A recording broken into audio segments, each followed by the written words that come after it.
ராணியும் சோம்பேறி வெட்டுக்கிளியும்.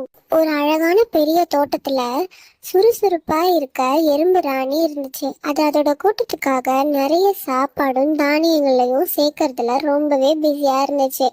அதே தோட்டத்துல அந்த எறும்பு ராணியோட ஃப்ரெண்டா ஒரு வெட்டுக்கிளி இருந்துச்சு. அதோட வேலையே பாட்டு பாடுறது, டான்ஸ் ஆடுறது, ஜாலியா இருக்கிறது மட்டும்தான். எறும்பு ராணி சின்ன சின்னதா தானியங்களை சுமந்துக்கிட்டு போறத பார்த்த வெட்டுக்கிளி எறும்பு ராணிய பார்த்து, ஹே எறும்பு ராணி, நீ என்ன இவ்வளவு கஷ்டப்பட்டு வேலை பாக்குற? ரொம்ப உழைக்கிறாய், ஓய்வெடு அப்படின்னு சொல்லுச்சு. ஆனா எறும்பு ராணி சிரிச்சுக்கிட்டே சொல்லுச்சு, இப்போதான் கோடை காலம் இருக்கு. இந்த பொன்னான நேரத்துல நம்ம குளிர்காலத்துக்கு வேண்டிய உணவை சேகரிக்கணும். குளிர்காலம் ஈஸியா இருக்காது. அதனால இப்பவே நம்ம தேவைகளை நாம கவனிச்சுக்கணும். ஆனா வெட்டுக்கிளி பூச்சி அதை பத்தி கவலைப்படல.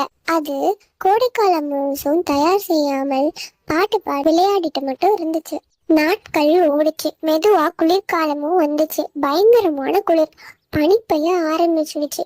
வெட்டுக்கிளி பூச்சி இப்போ வீதியில நடுங்கிக்கிட்டு நிக்குது.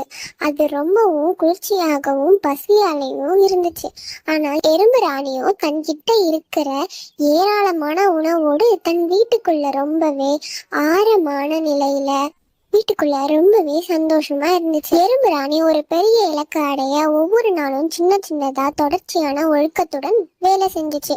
இதுதான் பெரிய லட்சியங்களை அடைய சரியான வழி. கடினமான உழைப்பு வெற்றியை தருகிறது. சோம்பல் இழப்புக்கு வழிவகுக்கிறது.